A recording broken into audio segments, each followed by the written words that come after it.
Einen wunderschönen guten Tag zusammen. Ja Leute, wir kümmern uns heute um ein ziemlich interessantes Thema.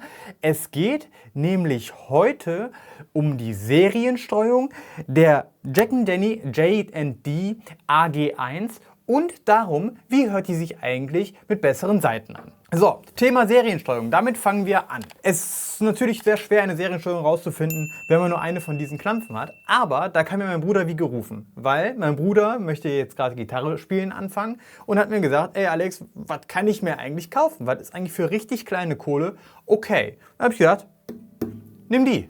Weil, kommt auch ganz gut, weil ich würde ganz gerne gucken, ob es bei dieser Gitarre eine Seriensteuerung gibt. Und unsere, die wir jetzt hier auch schon im letzten Video hatten, habe ich einfach mal mit so einem Kreuzchen markiert. Ich denke, das ist dann ganz gut zu erkennen. Und wir haben jetzt dort eine zweite AG1 stehen. Die sieht nämlich so aus. Nicht ziemlich verwunderlich, dass sie ziemlich gleich aussehen, nämlich es ist eindeutig die gleiche Klampfe. Und hier an dieser hatte ich ja beim letzten Mal schon dran rumgewerkelt, was Seitenlage angeht und so. Wir schauen jetzt mal, wie hoch die Seitenlage Serie ist. Also da ist jetzt nichts dran passiert, außer die Gitarre zu stimmen. Und wir schauen uns jetzt mal an, was die für eine Seitenlage hat. Die Seitenlage beträgt ziemlich genau 3 mm am 12. Bund, was ziemlich hoch ist, aber für die Preisklasse denke ich mal normal. Keine Ahnung, nicht so großen Überblick, wie hoch die werksmäßigen Seitenlagen bei so Gitarren sind, aber da ist ein Imbusschraubenzieher bei, kriegen wir auf jeden Fall eingestellt. Aber da gehen wir später drauf ein. Wir gucken jetzt erstmal, ob diese Gitarre die gleichen optischen Schwächen hat wie meine. Das habe ich da Bilder vorbereitet und wir können jetzt hier schon mal sehen, auf der linken Seite sehen wir unsere, wir erinnern uns noch, das Binding hatte so ein bisschen braune Stellen, das war nicht hundertprozentig clean. Das können wir jetzt hier im linken Bild ganz gut sehen. Im rechten Bild sehen wir, dass die von meinem Bruder andere Probleme hat. Ja? Das Binding ist dafür etwas cleaner, dafür sind da mehr Klebereste auf dem Griffbrett. Im nächsten Bild können wir dann unten die Klebereste, wir hatten am Griffbrett unten Klebereste, haben wir bei der von meinem Bruder auch, also ist ganz ähnlich. Das Schallloch ist bei beiden nicht hundertprozentig korrekt. Also da gibt es bei beiden leichte Verarbeitungsprobleme. Und der Hals, da erinnern wir uns auch noch, dass meine hinten so eine unschöne Stelle am Hals hatte, die sie einfach überlackiert haben. Die ist bei meinem Bruder nicht zu finden. Also da ist der Hals clean. Ja, zusammenfassend lässt sich sagen, dass die beide ihre Schwachstellen haben, aber an unterschiedlichen Stellen. Die von meinem Bruder hat hier zum Beispiel leichte Stellen am Binding, die rau sind. Die sind bei meiner ein bisschen ausgeprägter, obwohl er jetzt auch noch so ein paar hat. Die hat natürlich so ein paar feine Kratzer. Also ein hundertprozentig sauberes Instrument ist es nicht. Wir schauen uns jetzt mal an, wie die so klingt.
Ja, ich glaube, das können wir abkürzen. Die Gitarren klingen gleich. Ich kann, selbst wenn, ich habe das Gefühl, dass die jetzt so ein kleines bisschen frischer klingt, aber ich denke mal, es liegt an den Saiten. Ne? Die Saiten sind jetzt schon von mir ein paar Spielstunden runtergerattert und ich denke mal, dass es daran liegt. Von der Verarbeitung, was die Bünde angeht, also keine scharfen Kanten auf beiden Seiten, ist es gleich und auch so die Mechaniken laufen gleich, also da kann ich jetzt keine großen Unterschiede feststellen. Ich glaube, jetzt kommen wir an einen Punkt, der ziemlich interessant ist, weil wir machen jetzt auf meine neue Seiten drauf. Und das machen wir jetzt und dann sehen wir uns hier wieder und dann hören wir uns an, ob es da dann einen Unterschied gibt.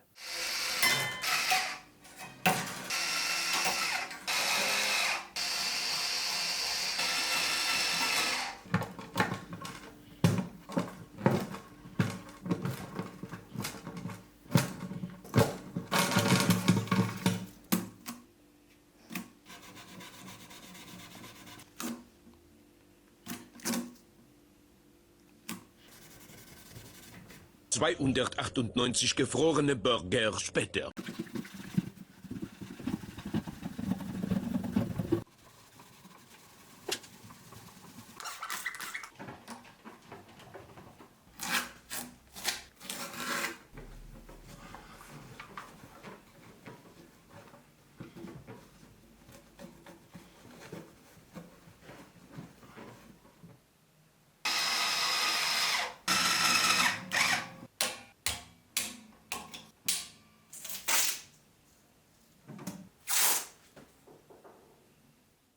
So, da sind wir. Also, wir haben jetzt diese Seiten drauf. Das sind 12er Elixier 8020 Bronze.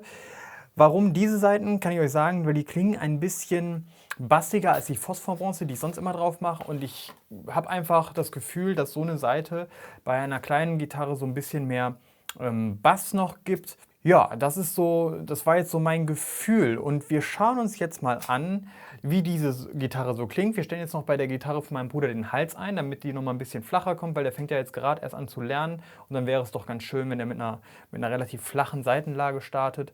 Kennen wir alle, ist dann leichter zu greifen, erst recht am Anfang. Damit starten wir jetzt. Ein Imbusschraubenzieher ist ja generell immer bei den Gitarren dabei. Weiteres Zubehör gibt es da nicht. Also Hals einstellen und dann machen wir Soundcheck, wie sich die Gitarre jetzt mit, also meine jetzt mit den Elixier-Seiten und die von meinem Bruder mit den Standardseiten anhört und ob sich da klanglich was getan hat. Wenn ihr den Hals bei einer Gitarre einstellen wollt, müsst ihr erstmal gucken, wo ist der überhaupt einstellbar. Ne? Also entweder an der Kopfplatte oder im Schallloch. Bei dieser Gitarre ist es im Schallloch. Dazu einfach den Imbusschraubenzieher in das dafür vorgesehene Loch stecken. Und dann ist es in der Regel so, dass man den von sich wegdrückt. Ja?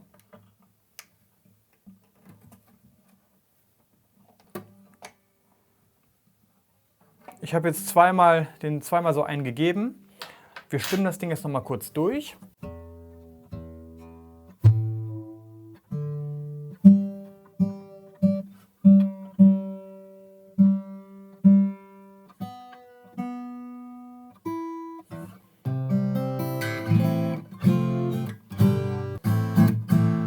Da geht auf jeden Fall noch was, da schnarrt noch nichts.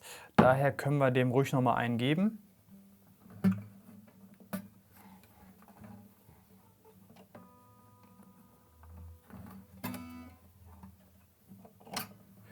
Den jetzt noch mal zweimal weiter gedrückt.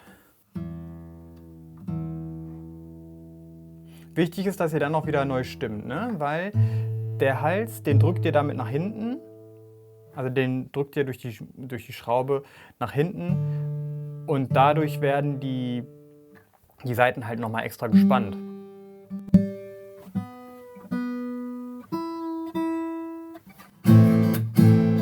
Ja. Wenn man jetzt richtig Gas gibt, dann fängt ihr leicht an zu singen. Ja, jetzt sind wir irgendwas bei 2,25 bis 2,5 mm.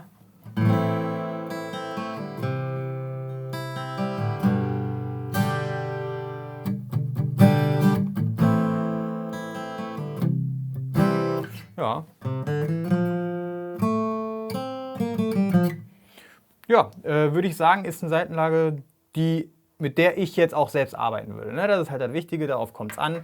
Und jetzt schauen wir mal, wie klingt die mit Standardseiten und Standardausführung. Da wurde jetzt nichts dran verändert. Bei meiner haben wir jetzt die Bünde poliert, da haben wir andere Seiten drauf gemacht und der Hals ist noch mal ein bisschen flacher, aber da sind auch wahrscheinlich dickere. Ich denke mal, das sind 11er. Ich denke mal, dass die Seiten noch ein bisschen dicker sind, die ich jetzt drauf gemacht habe und eben die Klingen ein bisschen bassiger sind, halt eben Elixierseiten, die noch so eine Beschichtung haben. Wir schauen mal einfach kurz den Vergleich.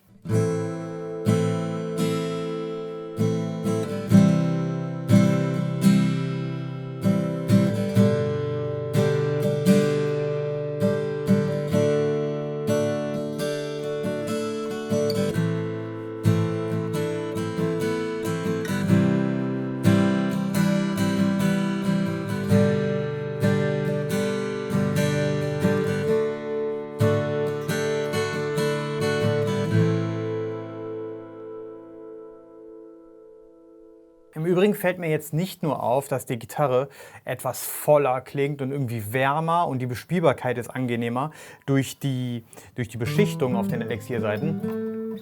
Ja, also dass die extremen Slide-Geräusche, die fallen auf jeden Fall schon mal weg. Ne? Und ich finde, dass die besser intoniert. Also du hast nicht diese Schwebungen drin. Ne? Also so eine andere Seite macht mehr als Bespielbarkeit und Klang, sondern ich finde, dass dass die Intonation besser wird.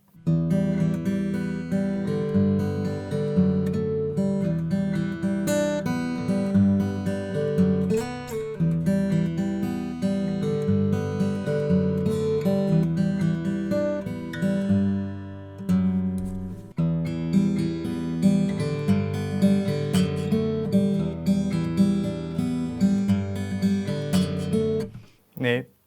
Da stimmt was nicht. Ich muss die hier noch mal ein bisschen höher machen. Also ich finde, die fängt jetzt doch leicht an zu scheppern. Und das wollen wir ja nicht. Ist recht nicht, wenn die für meinen Bruder sein soll und er noch nicht spielen kann und sich wahrscheinlich fragt, was mache ich falsch. Dabei fängt die an zu scheppern und ich bin da schuld, weil ich die zu flach gesetzt habe.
Gut, dann sind wir jetzt hier durch mit dem Vergleich der beiden Jack Denny AG1 inklusive Seriensteuerung und klanglicher Vergleich. Wie klingt so ein Ding eigentlich, wenn man fette Saiten drauf macht und, also fett im Sinne von gut, und mal die Bünde poliert und sowas alles. Ja, ich kann euch sagen, die Bespielbarkeit ist drastisch nach oben gegangen. Ich hoffe halt, dass sich das... habe ich jetzt die Aufnahme schon gestoppt? Ja, habe ich. Ich hoffe halt, dass ihr das auch im Video gehört habt, dass die sich jetzt deutlich ausgewogener und fetter und schöner anhört. Und sie ist auch besser zu spielen. Ja? Allerdings spiele ich auch ganz gerne 12er Saiten. Jetzt muss man natürlich auch sagen, wenn einer 10er Saiten am liebsten spielt, dann sind die 12er wahrscheinlich viel zu dick, aber ich komme damit halt am besten klar und die Gitarre, der tut's gut. Ja, ich finde, dass diese Saiten der Gitarre sehr, sehr gut tun. Achso, eine Sache wollte ich euch noch zeigen, und zwar Thema Bünde polieren. Wir starten jetzt hier nochmal kurz die Aufnahme und hoffen wir mal, dass wir das jetzt hier ordentlich hinkriegen. Wir machen das erstmal mit der Standard. Geht jetzt rein um das Thema Bünde, ne? Ich weiß nicht, ob ihr das hören könnt.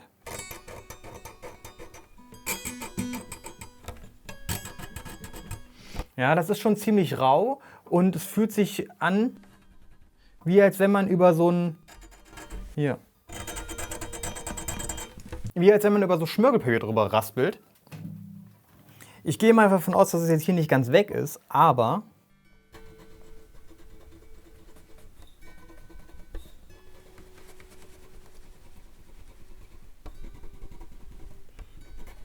Ein bisschen ist es noch da, ja, aber es ist deutlich besser geworden. Das macht es sehr, sehr schön, wenn du mal die Seite ein bisschen hochziehen möchtest, dass du eben nicht dieses Schmirgelpapiergeräusch hast und dass die auch wirklich leichter über das Buntstäbchen rutschen kann.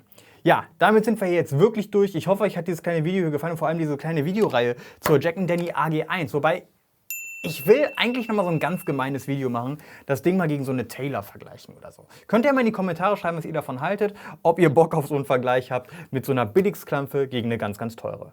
In diesem Sinne, ich hoffe, euch hat dieses kleine Video hier gefallen. Ich würde mich freuen, wenn ihr beim nächsten dabei seid. Haut da rein, abgehen, ciao.